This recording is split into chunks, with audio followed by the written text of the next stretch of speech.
ఎకరాల్లో జరిగిన పంట నష్టానికి 646 కోట్ల రూపాయలని ఈరోజు రైతు ఖాతాల్లోకి ముఖ్యమంత్రి గారి చేతుల మీదుగా జమ చేయడం జరిగింది. భారతదేశంలో ఇంతవరకు ఏ రాష్ట్రంలో కూడా జరగని విధంగా పంట నష్టం జరిగింది, తుఫాన్ వచ్చింది, పంట దెబ్బతిన్నది అంటే 30 రోజుల్లోపు పంట నష్ట పరిహారాన్ని ప్రభుత్వం రైతు ఖాతాలోకి నేరుగా జమ చేయడం అనేది ఇది భారతదేశ చరిత్రలో మొదటిసారిగా జరుగుతుంది. అక్టోబర్ నవంబర్లో వచ్చినటువంటి తుఫాన్లు కూడా దెబ్బతిన్నటువంటి రైతాంగానికి ఇప్పటికే జగన్మోహన్ రెడ్డి గారి చేతుల మీదుగా వారి అకౌంట్లోకి జమ చేయడం జరిగింది. అలాగే ఇప్పటి వరకు నివార్ తుఫాను మూలంగా దెబ్బతిన్నటువంటి ధాన్యాన్ని 13,50,000 మెట్రిక్ టన్నుల ధాన్యాన్ని రాష్ట్ర ప్రభుత్వం కొనుగోలు చేయడం జరిగింది.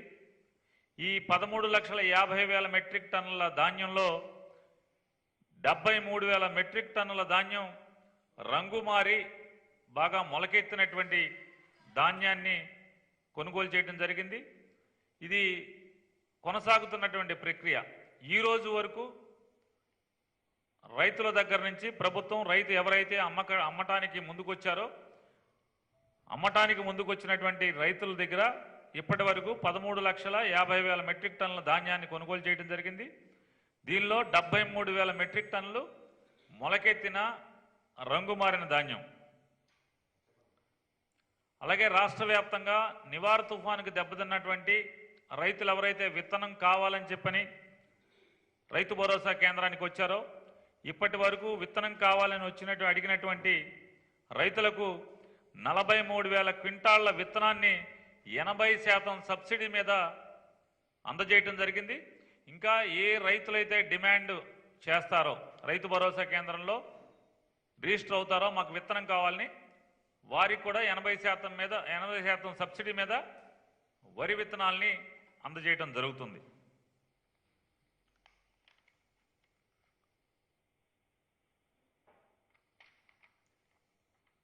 గత ప్రభుత్వం 0 వడ్డీ బకాయిల కింద ఎగనామం పెట్టినటువంటి 904 కోట్లను జగన్మోహన్ రెడ్డి గారి ప్రభుత్వమే తీర్చడం జరిగింది.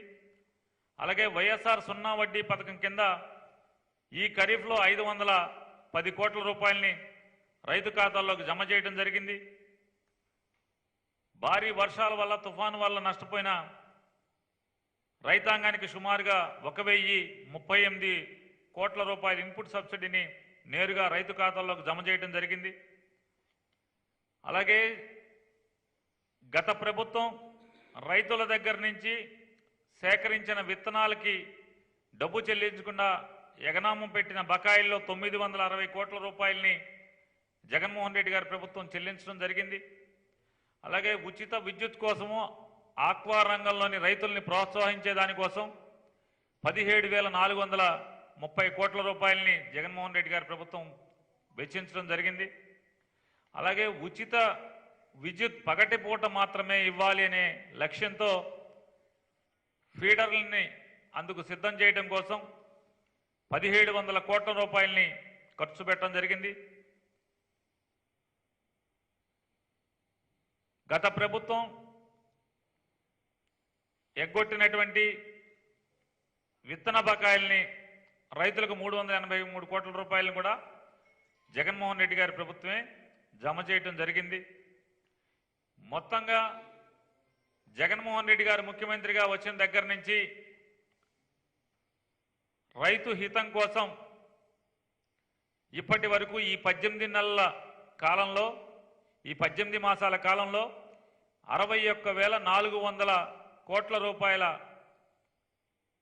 ఖర్చుని జగన్మోహన్ రెడ్డి గారి ప్రభుత్వం చిరునవ్వుతోనే ఖర్చు పెట్టిందని చెప్పని ఇది ఒక రైతు హితమైన ప్రభుత్వంగా భారతదేశంలో ఇంతకంటే మిన్నగా రైతు పట్ల శ్రద్ధ చూపించినటువంటి ప్రభుత్వాలు లేకపోవటం కూడా మనందరికీ గౌరవకారణంగా తెలియజేస్తున్నాం.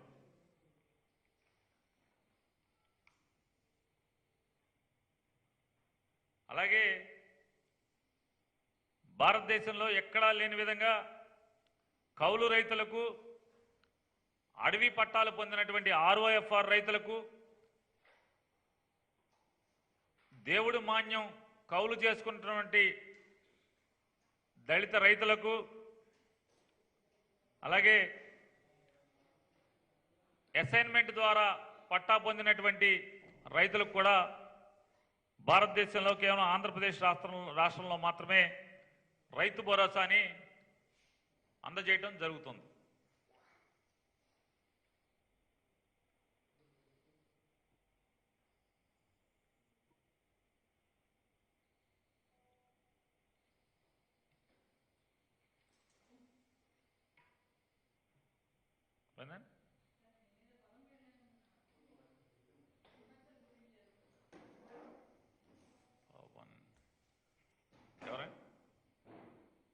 ఎవరు?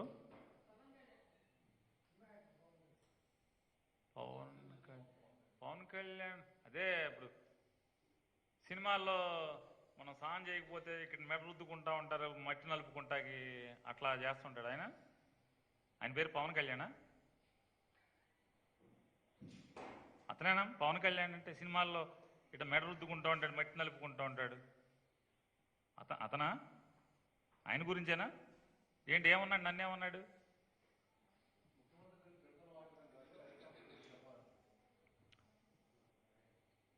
చిడతలు వాయించటంలో కూడా డబ్బు సంపాదించడం అనేది ఎవరి వల్ల అయిందంటే ఈ భూ ప్రపంచం మీద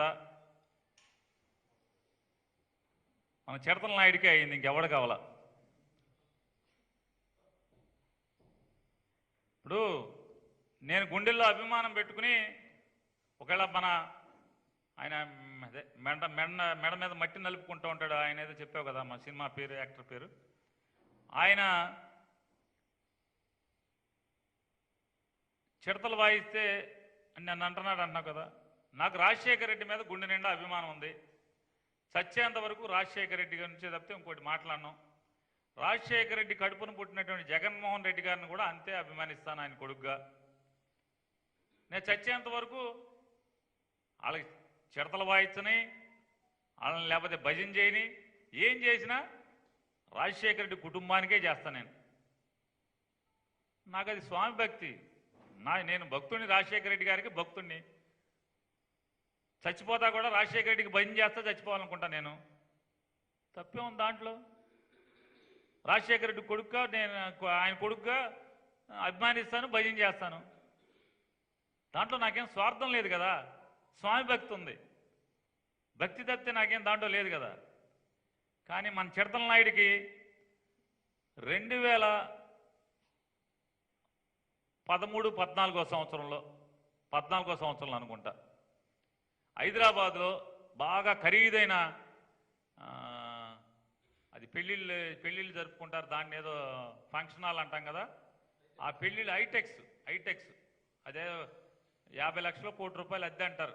మామూలుగా బాగా డబ్బున్న వాళ్ళు తప్పితే ఎవరు దాంట్లోకి శుభలేఖలు కూడా ఎవరు అంతంత పెళ్ళిళ్ళు జరుగుతూ ఉంటాయి అని చెప్తూ ఉంటారు.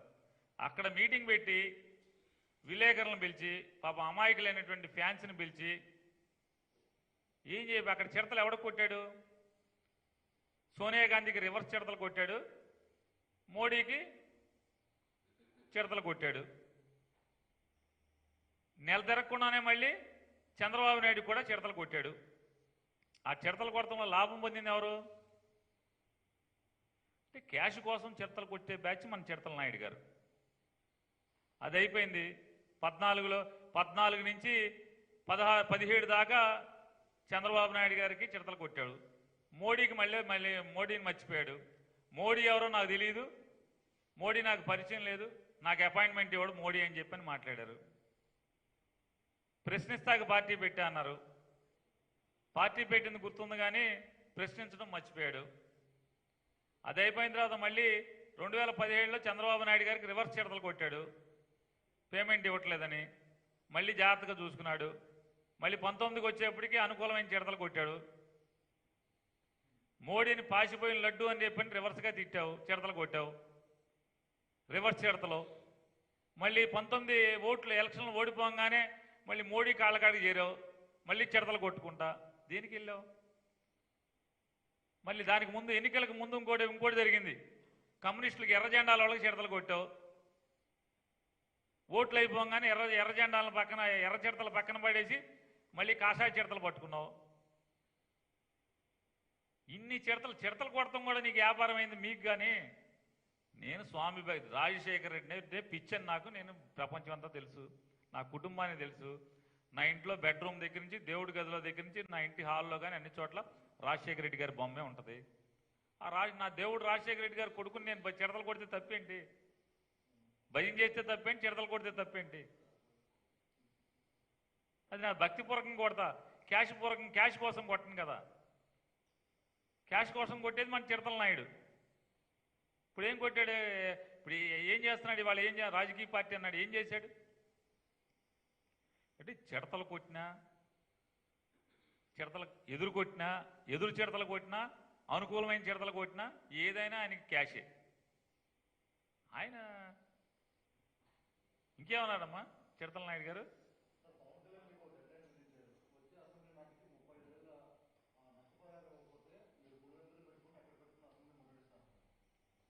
పులివెందుల్లో పెట్టుకున్నా, వైజాగ్లో పెట్టుకున్నా అసెంబ్లీ అక్కడికి వచ్చేస్తాను కదా, అక్కడ పెడతాను ఎవరని చెప్పారు ఈయనకి?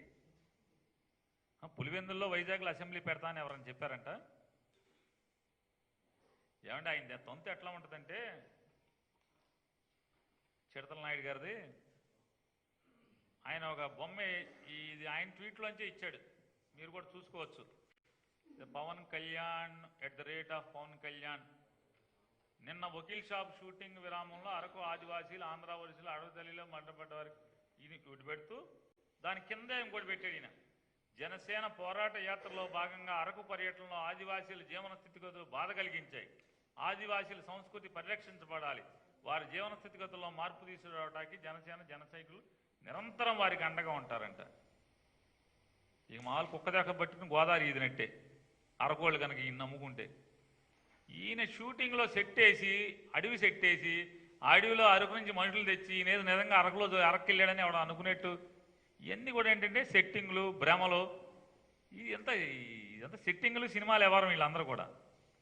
కాబట్టి వీళ్ళు కూడా ఏం చేస్తారంటే వెంటనే ఒక పులివెందుల్లో ఒక అసెంబ్లీ సెట్ వేసినట్టు వెనకాల వేసి, లేకపోతే వైజాగ్ సముద్రం వేసి అసెంబ్లీ సెట్ వేసి అక్కడికి వెళ్ళిపోయినట్టుగా మనందరికీ చూపిస్తారు సినిమా ఇదంతా. ఎందుకు అసలు 2014లో అదేనమ్మా ఆయన పేరేంటి చెప్పావు కదా, చిడతల నాయుడు. ఆ చిడతల నాయుడు గారు 2014లో చంద్రబాబుకు ఓటేయమని చెప్పాడు. ఈయన ఓటేయమని, ఇది నా ప్రభుత్వం అని చెప్పినటువంటి ప్రభుత్వం 2014 నుంచి 19 వరకు పంట నష్టపోతే ఎంత ఇచ్చింది పవన్ నాయుడు గారు? ఏమంటే చిడతల నాయుడు గారు ఎంత ఇచ్చింది నీ పార్ట్నర్షిప్లో నీ జాయింట్ ప్రభుత్వం? తుఫాన్లు వచ్చి పంట దెబ్బతింటే రైతులకు ఎంత ఇప్పించావు నువ్వు? అప్పుడు ఏ అసెంబ్లీని ముట్టడించావు బాబు కన్నా? ఏ అసెంబ్లీని ముట్టడించావు నువ్వు? అప్పుడు ఎంత ఇచ్చారేంటి మనం, నువ్వు చంద్రబాబు నాయుడు గారి కలిసి? గుర్తులేదా? గుర్తు చేయాలా? నువ్వు ఇచ్చిన దానికంటే కూడా ₹1 ఎక్కువ ఇస్తున్నాం, అంటే 50%. నువ్వు నీ పార్ట్నరు కలిసి ఓటు అడుక్కుని 5 ఏళ్లు ప్రభుత్వం అధికారాన్ని అనుభవించినటువంటి ప్రభుత్వం కంటే రైతు పంట నష్టానికి 50% పైబడి ఎక్కువగా ఇస్తూ, అదొక్కటే కాదు, నువ్వు నీ పార్ట్నరు కలిసి రైతులకు ఎగ్గొట్టి ఎగనామం పెట్టి పంగనామాలు పెట్టి వెళ్ళారు. నువ్వు నీ పార్ట్నరు కలిసి ఇన్పుట్ సబ్సిడీలు 2016, 2017, 2018లో వచ్చిన తుఫాన్లన్నిటికీ కూడా ఇన్పుట్ సబ్సిడీలు అన్నిటికీ కూడా కన్నా ఇన్పుట్ సబ్సిడీలని పంగనామాలు పెట్టి వెళ్తే నీ జగన్ రెడ్డి ప్రభుత్వమే కట్టింది డబ్బులు బాబు. ఇవన్నీ కాస్త నీ కింద మచ్చలు చూసుకుని నీ నలుపు రంగు చూసుకో కిందది. తర్వాత ఇన్ని మాట్లాడుతూ ఉంటాడు ఆయన. నిన్న ఇంకేమన్నారండి? ఏంటండి?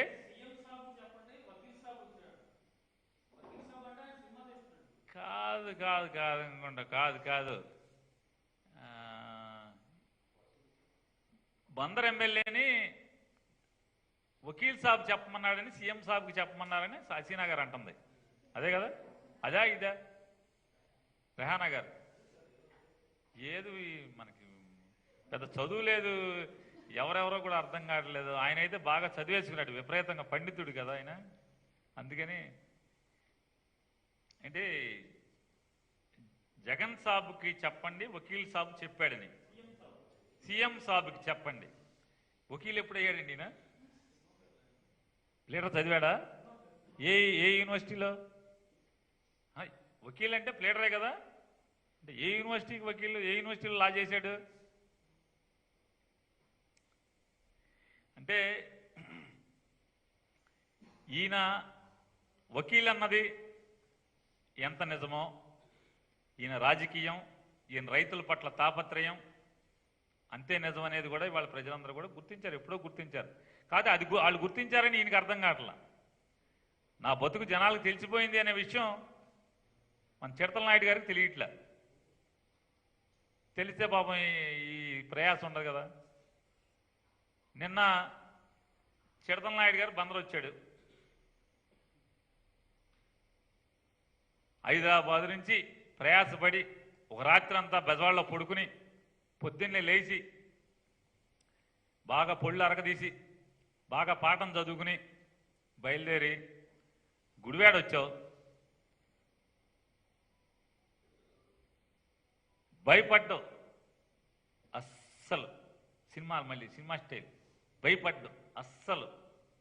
గుడివాడ అసలు కొడాలి నాని పేరు ఎందుకు ఎత్తలేకపోయావు?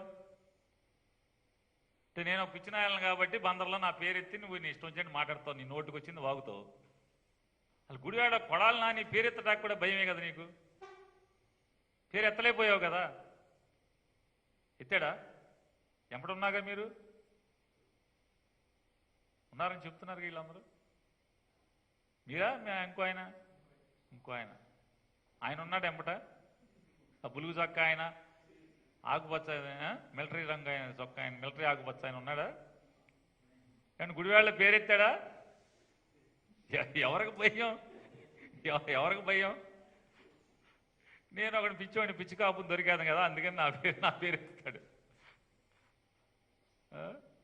మన అక్కడ అడగచ్చుగా, ఎవడు ఇక్కడ ఎమ్మెల్యే ఎవడు అని అక్కడ కూడా అడగచ్చుగా. కొడాలి నాని గురించి కూడా అక్కడ అడగలా. భయం అక్కడ. ఇక్కడికి వచ్చి నేను ఒకడు దొరికాను కదా అమ్మాయికి జీవిని వచ్చి, ఎవడు మీ ఎమ్మెల్యే, ఎవడయ్యా ఇక్కడ ఎమ్మెల్యే? 175 నియోజకవర్గాల్లో టికెట్లు సీట్లు పెడతావు, క్యాండిడేట్లను పెడతావు. ఎవడెక్కడ ఎమ్మెల్యే తెలియదు నీకు. ఈ రాష్ట్రానికి ఎవడు మంత్రో నీకు తెలీదు. నువ్వు రాజకీయాలు చేస్తుంటావు. నేను రాజకీయ నాయకుడిని అని మమ్మల్ని అనుకోమంటావు. చెప్పండి, నువ్వంతా రాష్ట్ర వ్యాప్తంగా నువ్వు పార్టీ పెట్టినాడు అయితే తెలియాలి కదా. అసలు ఆయన ఓకే చించుకుంటున్నాడు. అంటే అసలు ఏంటి, రోడ్డు మీదకి వస్తే రాజకీయం చేస్తున్నారు, క్రమ పద్ధతిగా అడుగుతాం, బూతులు తిట్టం. అసలు నోరు తెగబడింది ఎవడు అసలు వైజాగ్లో? అసలు నీ జోలికి ఎవడన్నా వైఎస్ఆర్ కాంగ్రెస్ పార్టీ వాడు ఎవడు నీ జోలికి వచ్చాడు? అసలు నువ్వు ఒక ఆటలో అట్టుపండి అనుకుని మేమేం మాట్లాడలేదు. సరే వెళ్ళిపోతుంది కదా కానీమని చెప్పాను.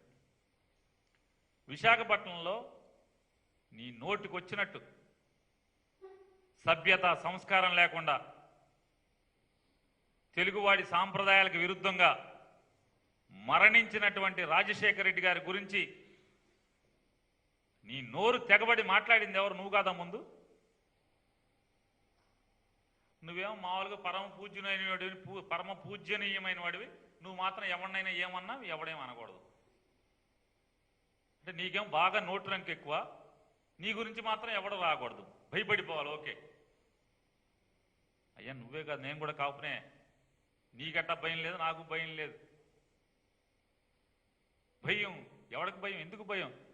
ఏంటి ఏం చేస్తా అంటే, రేపు నుంచి మా ఇంటికి వస్తావా? రా, ఏం చేద్దాం, రా మా ఇంటికి రా.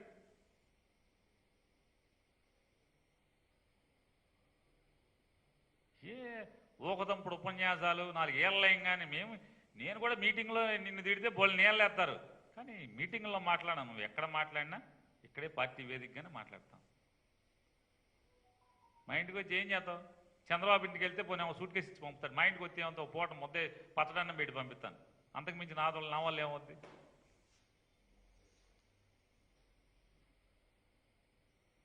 ఇదా నీ క్రమ పద్ధతి,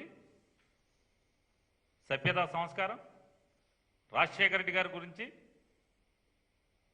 నీ ఇష్టారాజ్యంగా మాట్లాడింది నువ్వు కాదా? అసలు మొదలుపెట్టింది నువ్వు కాదా ఈ సంస్కృతికి ఆంధ్ర రాష్ట్ర రాజకీయాల్లో?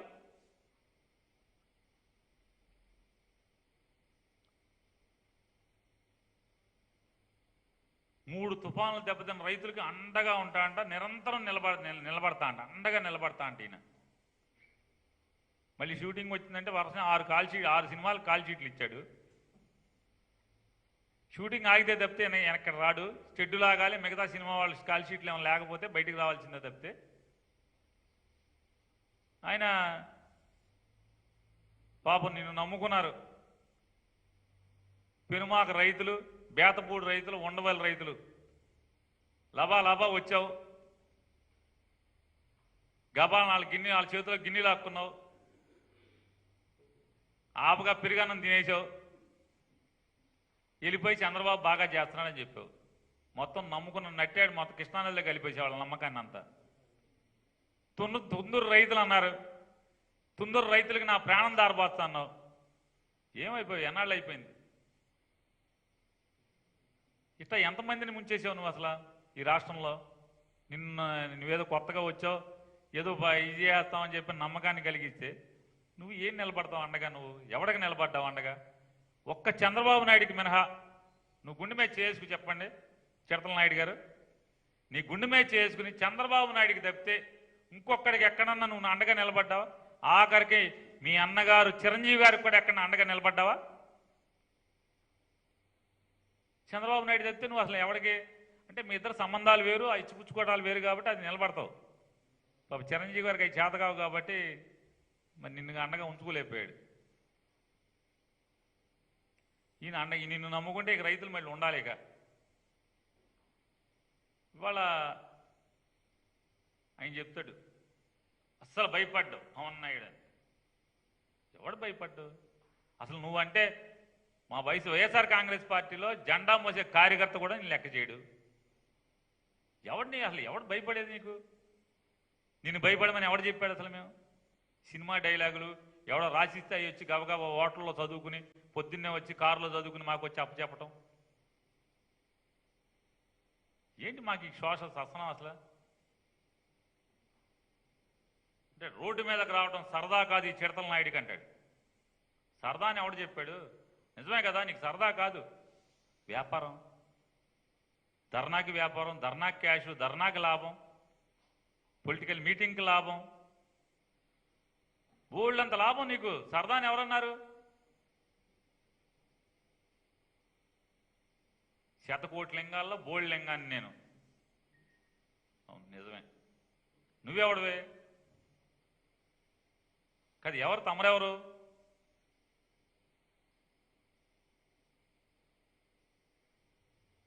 సహస్ర కోటి నాయుడులో నువ్వు ఒక బోర్డు నాయుడివి, పవన్ నాయుడివి.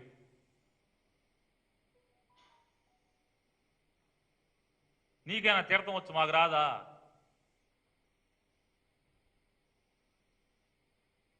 చెప్తాడు ఎవడికి భయపడిన అని మాట్లాడతారు చిడతల నాయుడు గారు. మీరు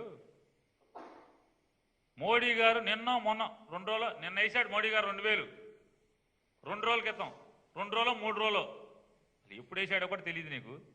ఎవడో చెప్తాడు వెనక నుంచి మోడీ గారు 2000 వేసాడని. మోడీ గారు 2000 ఎవరికి వేశారు? అది మీరు పోలుస్తున్నారు. జగన్మోహన్ రెడ్డి గారి ప్రభుత్వం గురించి మోడీ గారు 2000 వేశాడు, మీరు వేయలే అని చెప్పని మాట్లాడుతున్నారు. మోడీ గారు 2000 వేసింది దేనికి? రైతు భరోసాకి 6000 వేస్తే జగన్మోహన్ రెడ్డి గారు సంవత్సరానికి 7500 వేస్తున్నాడు. నువ్వు చెప్పే మోడీ గారు కౌలు రైతులకి ఎయిట్లా నువ్వేదో మాటలు చెప్పావు కదా, 70% మంది కౌలు రైతులు ఉన్నారని. కౌలు రైతులకి మోడీ గారు వేస్తున్నాడా?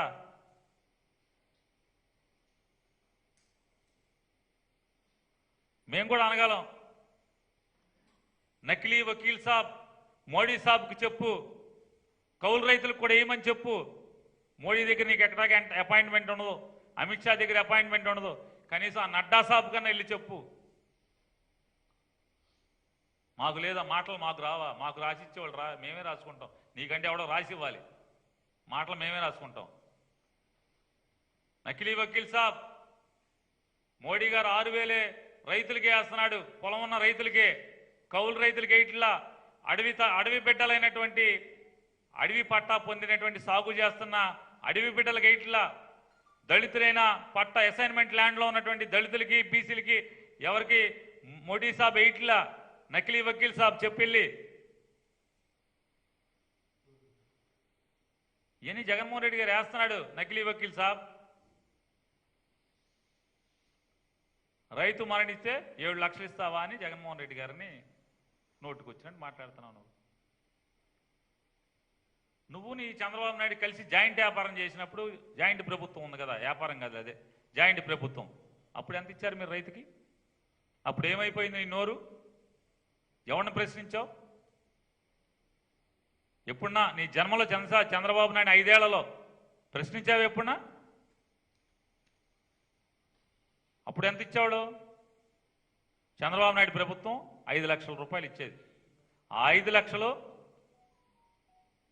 పెద్ద తతంగం చేసి, కార్యక్రమం చేసి, దానిలో వడబోసి, ఆఖరికి నువ్వు చెప్పే నువ్వు నీ చంద్రబాబు నాయుడు జాయింట్ ప్రభుత్వంలో మరణించినటువంటి రైతులకి వెయ్యాల్సినటువంటి 5 లక్షలు కూడా పంగనామాలు పెట్టి మీ ఇద్దరు వెళ్ళిపోతే, జగన్మోహన్ రెడ్డి గారి ప్రభుత్వం వచ్చి జగన్ గారు ఆ డబ్బులు వేసాడనే విషయం తెలుసుకుంటే కాస్త తమరికి ఉండాల్సినవన్నీ వస్తాయి.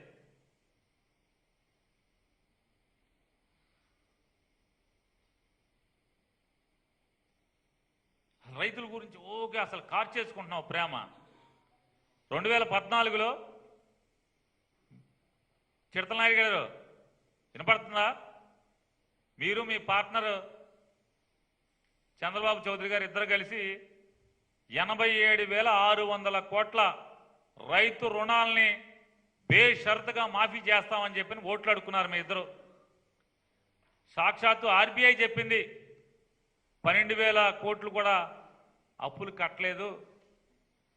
2014-19లో ఉన్నటువంటి రాష్ట్ర ప్రభుత్వం రైతు రుణాల కోసం బ్యాంకుల్లో అప్పులు మాఫీకి కట్టలేదు అని చెప్పని సాక్షాత్తు ఆర్బీఐ చెప్పింది. ఆయన చిడతల నాయుడు గారు చెప్తాడు, తప్పులు దిద్దుకోవడానికి టైం ఇస్తున్నా అంట జగన్మోహన్ రెడ్డి గారి ప్రభుత్వానికి. అయ్యా చిడతల నాయుడు, నీకు వినమ్రంగా, మర్యాదపూర్వకంగా, పద్ధతిగా నీకు చెప్తున్నాం, ఈ పేమెంట్కి చిడతలు వాయించడం ఆపేసి నిజంగా నికార్సైన రాజకీయం చేయడానికి నీకు టైం ఇస్తున్నాం.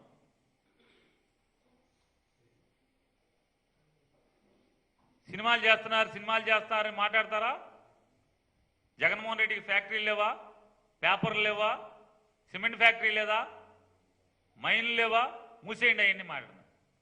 అసలు నిన్ను సినిమాలు మానేయమని ఎవడు అడిగాడు? ఎవడు ఏడిచాడు? జనాల్ని మోసగించడం కోసం, అమాయక ప్రజలు కదా వీళ్ళకేమీ తెలియదని దుర్బుద్ధితో చిడతల నాయుడు గారు మీరు మాట్లాడారు. ఏమని మాట్లాడారు? సంవత్సరానికి 100 కోట్ల ఆదాయాన్ని, సంపదని వదులుకుని మీ సేవ కోసం నేను వస్తున్నా అని చెప్పుకున్నామా? ఎవడు చెప్పుకోమని ఏడ్చాడు? జనం ఏమన్నా ఏడ్చారా? మీ ఇంటి ముందు కూర్చుని, అయ్యా నాయుడు గారు, చిడతల నాయుడు గారు రండి, నీ 100 కోట్ల సంపాదన వదులుకుని మా దగ్గరికి రా, మాకు సేవ చేయమని ఏమన్నా ఏడ్చాడేంటి? మీకు మీరుగా స్వయం ప్రకటించారు. ఏమని? 100 కోట్ల ఆ సంపాదనని వదులుకుని నా జీవితాన్ని ప్రజాసేవ కోసం అంకితం ఇచ్చి వస్తున్నానని చెప్పని మీరు మాట్లాడుకున్నారు. మరి ఏమైపోయింది ఈలోపు? మళ్ళీ భ్రాంతి కలిగంటే ఆ 100 కోట్ల వదిలేశానని చెప్పని వస్తే జనం పిచ్చి జనంలాగా నీ పిచ్చి మాటలు నమ్మేసి ఓట్లేసేసి నేను ముఖ్యమంత్రిని చేసేస్తే ఆ 100కి ఇక్కడ మామూలుగా ఒక 1000 రెట్లు 1,00,000 రెట్లు సంపాదించుకుందాం అనుకున్నావు ఏంటి? మరి ఎందుకు వెళ్ళిపోయావు మళ్ళీ వెంటనే? నేను వ్యాపారం చేయొద్దని, సినిమాలు చేయొద్దని వైఎస్ఆర్ కాంగ్రెస్ పార్టీ కానీ లేదా ఈ రాష్ట్ర ప్రజలు కానీ ఎవరన్నా నిన్ను అడిగారా? మేము అడిగామా? నువ్వు చెప్పుకున్నావు కాబట్టి అడుగుతారు నిన్ను. చెప్పమని ఎవరు చెప్పారు ఫోజుగా? మళ్ళీ ఏం చెప్పావు? జగన్మోహన్ రెడ్డి గారి ప్రభుత్వం రాగానే ఏంటి ఇంకోటే చెప్పాడు, ఎలక్షన్లు అవ్వగానే పోలింగ్కి కౌంటింగ్ ముందు ఇది శాసనం, జగన్ రెడ్డి సీఎం కాడు. ఎందుకు ఈ సొల్లు మాటలు ఇవన్నీ? అయిపోయింది. అయిపోయాక ఏం మాట్లాడారు? తమరేం మాట్లాడారు? జగన్ రెడ్డి గారు నువ్వు దిగ్విజయంగా బ్రహ్మాండంగా పరిపాలించవయ్యా, నేను సినిమాలు చేసుకుంటా అన్నావు. దిగ్విజయంగా బ్రహ్మాండంగా పరిపాలిస్తున్నాడు, సినిమాలు చేసుకుంటున్నావు. ఎవరు నిన్ను అసలు నీ ఊసి ఎవరు ఎత్తారు? అడుగుతారు కదా మరి. ఎవడో నాలాంటి కుంటోడు ఉంటాడు కదా, తొంట్రోళ్ళు బోళ్ళంత మంది ఉంటారు. ఏమయ్యా 100 కోట్లు వదులుకుని వచ్చా అన్నావు కదా, మళ్ళీ వెళ్ళిపోయావేంటి? తూచి చెప్పావా? మళ్ళీ తూచి అని చెప్పి వెళ్ళిపోయావేంటి వెనక్కి అని చెప్పి అని అడుగుతారు. జగన్మోహన్ రెడ్డి గారి ప్రభు మరి నువ్వు చెప్పిన మాట నిన్ను ప్రశ్నిస్తేనే నీకు ఇంత బాగా గుచ్చుకుంటా ఉంటే, తమరే చెప్పారు కదా స్టేట్మెంటు, తమరు చెప్పిన మాట తమరిని అడిగితే బాగా ఇబ్బంది, కాలిపోతుంది ఎక్కడో.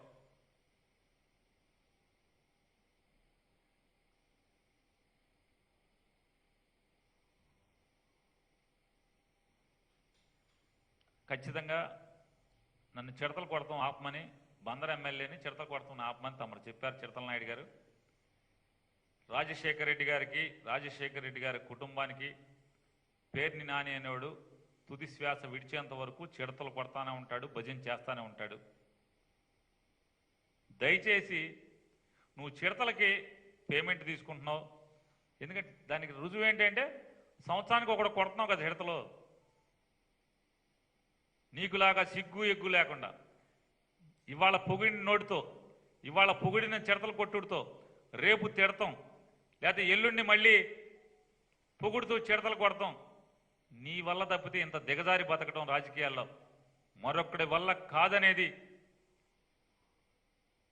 నీ నడతే. ఇన్నాళ్ళు రాజకీయ నువ్వు 2014లో 13లోన పార్టీ పెట్టా అంటున్నావు కదా, పార్టీ పెట్టిన కాడి నుంచి ఇవాళ దాకా నీ నడక చూస్తే మోడీకి అనుకూలం, సోనియా గాంధీకి వ్యతిరేకం, చంద్రబాబుకి మొన్నటిదా అంతకుముందు చంద్రబాబుకి 14కు ముందు చంద్రబాబుకి వ్యతిరేకం, 14లో చంద్రబాబుకి అనుకూలం, 2017లో చంద్రబాబుకి వ్యతిరేకం, మోడీకి వ్యతిరేకం. పాచిపోయిన లడ్లు ఇచ్చారు, మోడీ గారు పాచిపోయిన లడ్లు ఇచ్చారని చెప్పారు, ఫ్రిడ్జ్లో పెట్టుకున్నామని చెప్పారు. మళ్ళీ కమ్యూనిస్టులకి జై అన్నారు. మా చిన్నప్పటి నుంచి ఎర్ర జెండా అంటే నాకు బాగా ఇష్టం అన్నావు, చేగువేరా అంటే బాగా మోజన్నావు. ఎలక్షన్లు అయిపోయినాయి, కమ్యూనిస్టుల్ని గోడౌన్లో పడేసి మళ్ళీ మోడీకి జై అని చెప్పని మళ్ళీ మోడీని పొగుడుతా వెళ్ళావు. తిట్టిన నోటితోనే మోడీని పొగుడుతా వెళ్ళావు. ఇవాళ మోడీ గారిని నువ్వు చాలా అడగాల్సినవి ఉన్నాయి, మోడీ గారి దగ్గర సాధించాల్సినవి చాలా ఉన్నాయి. మోడీ గారు బాగా ఇద్దరం బాగా జోరుగా ఉన్నాం, ఇద్దరం బాగా ఫ్రెండ్స్ లాగా తిరుగుతున్నాం అని చెప్పని బయట చెప్తున్నారు కదా మీరు. వెళ్ళి అవన్నీ సాధించండి. 2014 నుంచి 19 దాకా మోడీ గారి గురించి మీరు ఏమేమి మాట్లాడారో అవన్నీ కూడా గట్టిగా ప్రశ్నించి మీరు నిలబెట్టి అవన్నీ సాధించుకొస్తే మేము కూడా మిమ్మల్ని చిడతల నాయుడు గారు కాదు శభాష్ నాయుడు గారు అంటామని చెప్పని మీకు తెలియజేస్తూ సెలవు తీసుకుంటాం.